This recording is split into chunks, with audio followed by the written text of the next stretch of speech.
जिस तरह आप अपने जिस्म की हिफाजत करते हैं, अपने दिमाग की हिफाजत करते हैं और अपनी सेहत की हिफाजत करते हैं, इसी तरह आपको अपने रिप्रोडक्टिव पार्ट्स की हिफाजत करना भी जरूरी होता है। कुछ ऐसी ग़िज़ाएं होती हैं जिन्हें हम अनजाने में अपने फूड में इस्तेमाल करते जाते हैं और उसके इतने बुरे असरात होते हैं कि वो आपकी जिस्म में जो जरखेज़ी या फर्टिलिटी होती है उसको कम करना शुरू कर देती हैं। और इसका नतीजा ये होता है कि अगर आप मेल हो तो आपके स्पर्म का काउंट खराब हो जाता है, उनकी मोटिलिटी खराब हो जाती है, या अगर आप फीमेल हैं तो आपकी ओवुलेशन खराब हो जाती है, माहवारी खराब हो जाती है। इस तरह की और बहुत सी प्रॉब्लम्स आपको फेस करनी पड़ सकती हैं।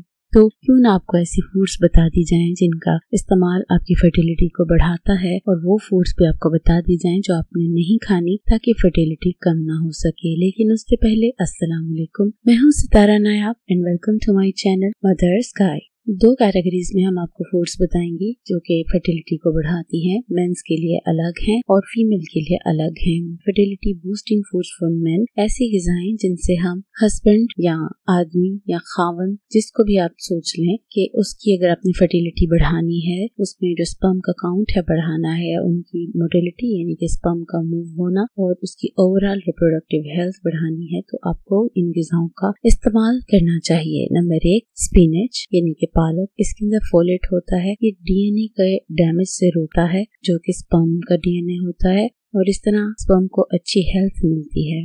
दूसरी चीज होती है ग्रेप फ्रूट यानी चकोतरा। इसमें बहुत ज्यादा विटामिन सी होता है और इसमें एंटीऑक्सीडेंट होते हैं जो कि स्पर्म की मूवमेंट और उसकी क्वालिटी को कंट्रोल करते हैं। ब्रोकोली, ये ऐसी सब्जी होती है जो कि विटामिन सी का पावर हाउस होती है। इसके अंदर बहुत सारा फोलेट होता है, एंटीऑक्सीडेंट्स होते हैं जो कि स्पर्म के अंदर जो ऑक्सीडेटिव स्ट्रेस हो जाता है उसको दूर करते हैं और उसको बचा के रखते हैं। चौथी चीज जिंक रिच फूड्स हैं जैसे कि पंपकिन सीड्स, अंडे, नट्स वगैरह। जिंक टेस्टोस्टेरोन का एक अहम जुज़ है और इससे जो प्रोडक्शन होती है जिससे आपके स्पर्म का काउंट बेहतर होता है वो कंट्रोल होती है। तो जिंक वाली फूड्स खाने से बेसिकली आपके स्पर्म का काउंट बेहतर होता है। पांचवी चीज जो है वो स्वीट पोटैटोस यानी कि शकरकंदी है। इसके अंदर बहुत ज्यादा मिकदार में बीटा कैरोटीन होती है, विटामिन ए होता है। ये स्पर्म की मॉर्फोलॉजी को कंट्रोल करता है। जो स्पर्म की एक प्रॉपर शेप होती है, जैसे कि उसका हेड होता है, टेल होती है, गर्दन होती है, तो इन चीजों को वो कंट्रोल करता है। छठवीं चीज कैरेट होती है। हस्बैंड्स की डाइट में आपने गाजरों का इस्तेमाल ज्यादा रखना है क्योंकि इसके अंदर कैरोटीनॉइड्स होते हैं और ये स्पर्म की मोटिलिटी को यानी कि मूवमेंट को बेहतर बनाते हैं। अगर मूव सही करेगा तो ही वो एग तक पहुंचेगा, एग तक पहुंचेगा तो ही उसको फर्टिलाइज करेगा। सातवीं चीज एग्स होती है। अंडों में बहुत ज्यादा मिकदार में कोलाइन और प्रोटीन होती है जो कि स्पर्म को प्रोड्यूस करने में मदद देती है। पंपकिन सीड्स यानी कि कद्दू के बीज जो होते हैं, इसके अंदर बहुत ज्यादा जिंक होता है। ओमेगा 3 फैटी एसिड होता है जो कि स्पर्म की हेल्थ को कंट्रोल करता है। मल्टीविटामिन जरूर लेनी चाहिए क्योंकि ये आपके जो स्पर्म होते हैं उनको बेहतर करता है और आपकी जो ओवरऑल हेल्थ होती है रिप्रोडक्टिव उसको बेहतर करता है, फर्टिलिटी को बूस्ट करता है। विटामिन में जो आपने लेने हैं वो विटामिन डी, सी और ई हैं। इसके बाद अगली फूड आ जाती है ब्लूबेरीज। ये बहुत ज्यादा एंटीऑक्सीडेंट से भरा होता है। ये स्पर्म का जो डीएनए है उसको डैमेज होने से बचाता है। 11वीं चीज जो है वो है टमाटर। इसके अंदर बहुत ज्यादा मिकदार में लाइकोपीन होती है जो कि स्पर्म की क्वालिटी को बेहतर करती है और उसके जो डीएनए का डैमेज है उससे रोकती है। अब हम ऐसी फूड्स का जिक्र करेंगे जो कि औरतों की फर्टिलिटी को बढ़ाती है। औरतों की फूड्स थोड़ी सी आदमी से डिफरेंट होती है, लेकिन अगर इसको समझा जाए तो आप आसानी से अपनी फर्टिलिटी को बढ़ा सकती हैं। पहली चीज है फोलेट रिच फूड्स जैसे कि लीफी ग्रीन्स, लेग्यूम्स, फलियां, एवोकाडो। ये आपके जो न्यूरल ट्यूब डिफेक्ट है उसको दूर करने के काम आता है। अगर आप प्रेग्नेंट हैं तो आपके बच्चे के न्यूरल ट्यूब की डेवलपमेंट करता है और आपकी जो ओव्यूलेशन है उसको हेल्थ देता है।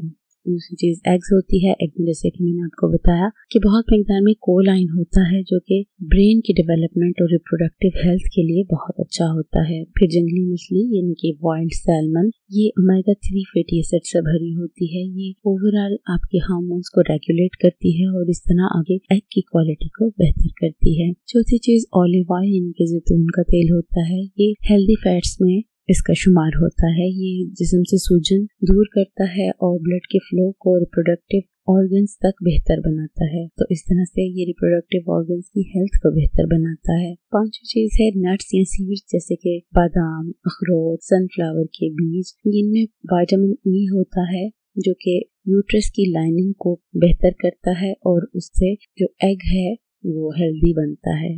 छठवीं चीज ओटमील यानी कि दलिया होती है। ये जिसम में जो शुगर का लेवल है उसको मेंटेन करती है, जो इंसुलिन से रेजिस्टेंस पैदा होती है उसको भी कंट्रोल करता है और साथ साथ ओवुलेशन को बेहतर बनाता है। सातवीं चीज पालक होती है। इसमें बहुत ज्यादा मिकदार में फोलेट और आयरन होता है, मैग्नीशियम होता है। ये एग की डेवलपमेंट में मदद देता है। एवोकेडो का इस्तेमाल आपने करना है। इसका शुमार सिर्फ ऐसी फूड्स में होता है जो मोनोसैचुरेटेड फैट्स रखती हैं। ये आपकी एस्ट्रोजन के लेवल को कंट्रोल करती हैं और एस्ट्रोजन आपको पता ही है कि फीमेल का रिप्रोडक्टिव हार्मोन होता है। नवी चीज योगर्ट यानी कि दही होती है। इसके अंदर प्रोबायोटिक होते हैं, कैल्शियम होता है। ये आपकी गट की हेल्थ को बेहतर करते हैं और इससे आपके जो हार्मोन्स का बैलेंस है वो बेहतरीन हो जाता है। 10वीं चीज बनानास होती है। इसमें पोटेशियम होता है, विटामिन B6 होता है। ये आपकी मेंस्ट्रुअल साइकिल को रेगुलेट करता है और अगर PMS का सिम्टम आ रहे हो तो उसको भी रिड्यूस करता है।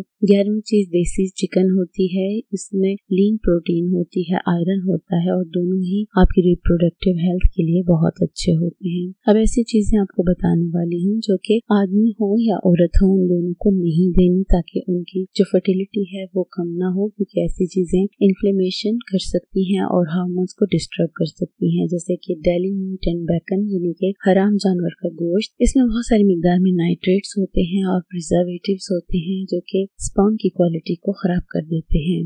बीफ, बर्गर्स या फैटी रेड मीट्स, ऐसे गोश्त जो कि बड़ा गोश्त होता है और ज्यादा चर्बी वाला जो गोश्त होता है वो आपने नहीं खाना, क्योंकि इससे आपके हार्मोन का बैलेंस खराब हो जाता है। व्हाइट कार्ब्स यानी कि रिफाइंड किस्म की ब्रेड, पास्ता या चावल, ये इंसुलिन की स्पाइक का लेवल खराब कर देते हैं और अफेक्ट करते हैं आपके ओवुलेशन को और स्पर्म की प्रोडक्शन को। एक्सेस डेयरी, इनके बहुत ज्यादा मिकदार में दूध से बनी हुई अशिया का इस्तेमाल एस्ट्रोजन के लेवल को खराब कर देता है, जिससे ओवुलेशन खराब हो जाती है। अल्कोहल का इस्तेमाल दोनों के लिए ममनू है, क्योंकि इससे टेस्टोस्टेरोन का लेवल आदमियों में कम हो जाता है और इस तरह स्पर्म की क्वालिटी खराब हो जाती है और औरतों में भी ये हार्मोन्स को इम्बैलेंस कर देता है, जिसकी वजह से उनकी भी रिप्रोडक्टिव हेल्थ खराब हो जाती है। फिर बने हुए पैकेट्स जैसे कि चिप्स, स्लांटीज वगैरह, इसके अलावा रिफाइंड किस्म की शुगर ये आपने नहीं इस्तेमाल करनी, बल्कि इसकी जगह आप शक्कर का इस्तेमाल कर लें, क्योंकि इससे भी जिस्म में इंसुलिन रेजिस्टेंस पैदा होती है जो कि आपके हार्मोन्स के ऊपर नेगेटिवली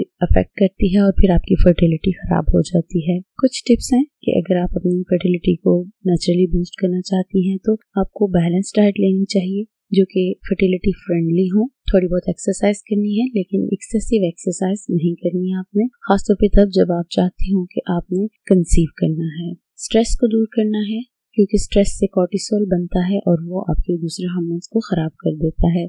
हाइड्रेटेड रहना है और अपनी नींद पूरी रखनी है। इसके अलावा भी अगर आपको कोई टिप्स दरकार हो तो आप हमारी दूसरी वीडियोस देख सकते हैं जो हमने फर्टिलिटी के ऊपर बनाई है। आपको ये वीडियो कैसी लगी इसके बारे में अपनी राय जरूर दें और इसको दूसरी बहनों के साथ जरूर शेयर करें। शुक्रिया।